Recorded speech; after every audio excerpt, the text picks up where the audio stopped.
ओम श्री गणेशाय नमः।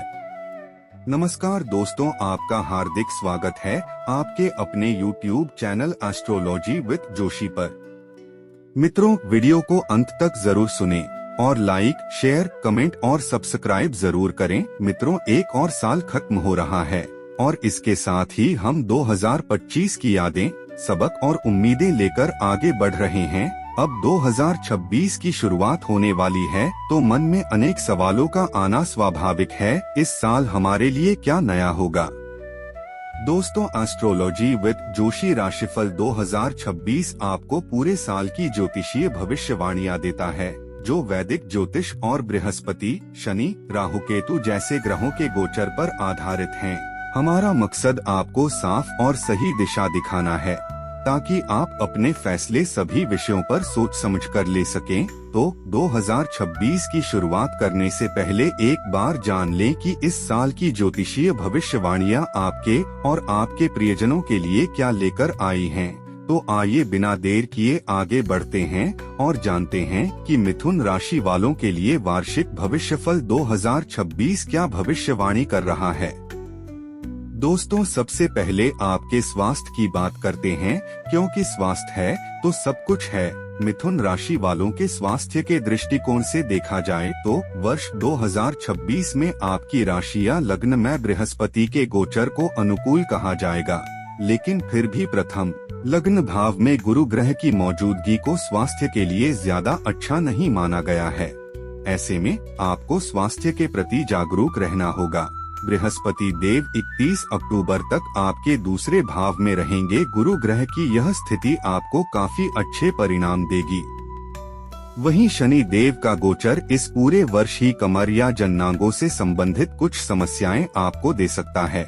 जिन लोगों को हृदय या सीने से जुड़ी कोई परेशानी पहले से है, उन्हें सावधान रहने की आवश्यकता रहेगी। मिथुन राशि वाले इस वर्ष अगर स्वास्थ्य के प्रति थोड़े जागरूकता रहेंगे तो आपका स्वास्थ्य उत्तम बना रहेगा। अब बात करते हैं मिथुन राशि वालों के शैक्षिक जीवन की।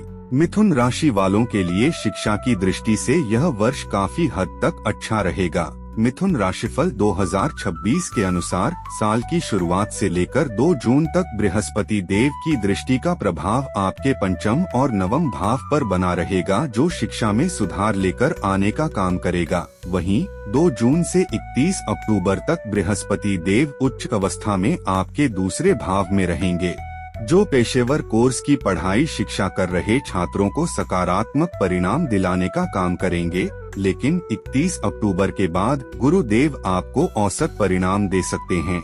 वहीं राहु की स्थिति को भी ज्यादा अच्छा नहीं कहा जा सकता है।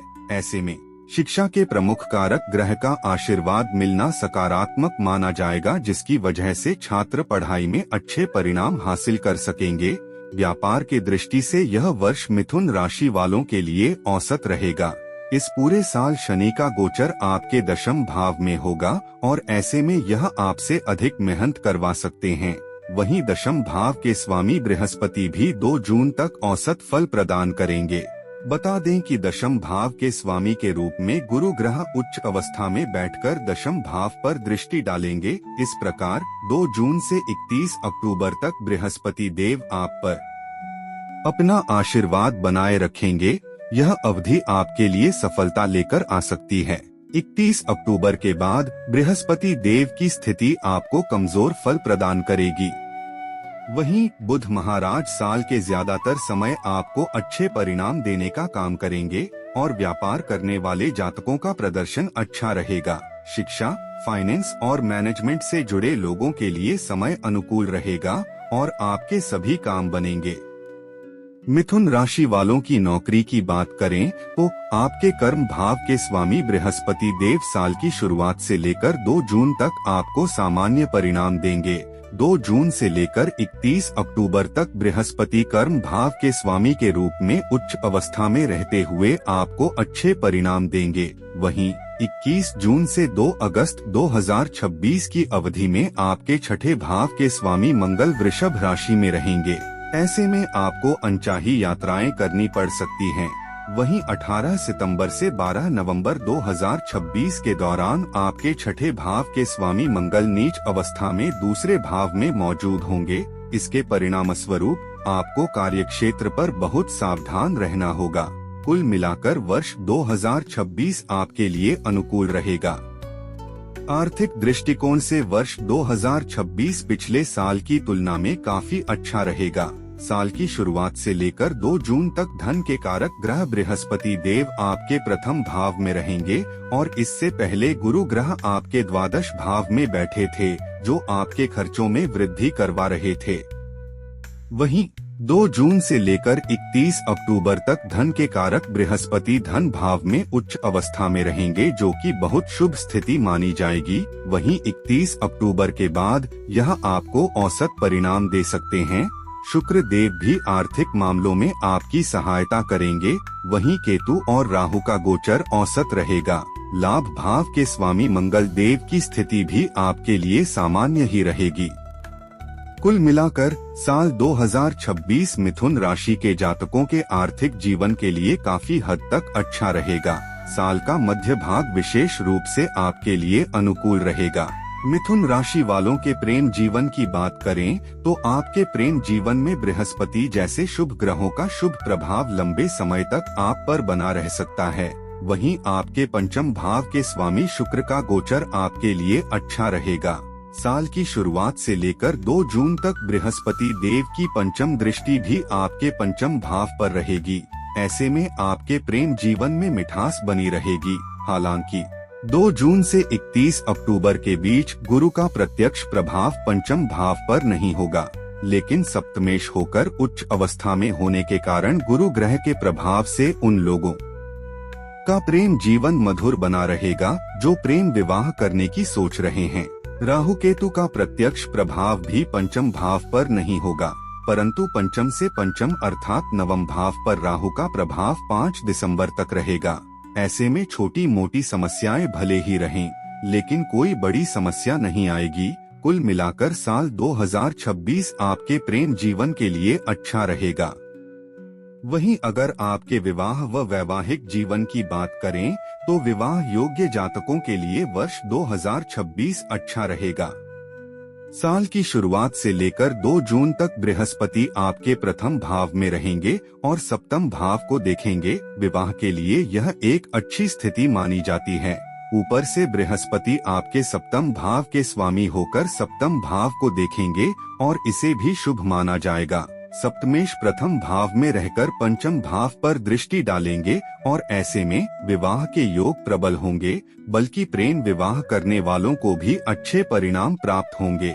ऐसे में साल की शुरुआत से लेकर 2 अक्टूबर तक का समय विवाह और प्रेम विवाह दोनों के लिए उत्तम रहेगा। बृहस्पति 2 जून से 31 अक्टूबर के बीच उच्च अवस्था में दूसरे भाव में रहेंगे, जो अरेंज मैरिज से जुड़े मामलों में बहुत अच्छे परिणाम दे सकते हैं। यदि किसी व्यक्ति की कुंडली में दशाएं अनुकूल हैं, तो उच्च अवस्था में बैठे गुरु ग्रह की कृपा से आपको बहुत अच्छा जीवन साथी या जीवन संगिनी मिल सकता है। वहीं वैवाहिक जीवन में शनि देव की दशम दृष्टि सप्तम भाव पर होगी, जिसे शुभ नहीं कहा जा सकता है।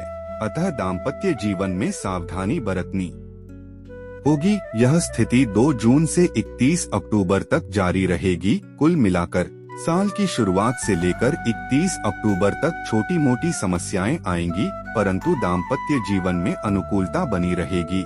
लेकिन 31 अक्टूबर से 5 दिसंबर तक गुरु ग्रह राहु केतु के प्रभाव में भी रहेंगे, इसलिए इस दौरान आपको वैवाहिक जीवन को लेकर सतर्क रहना होगा।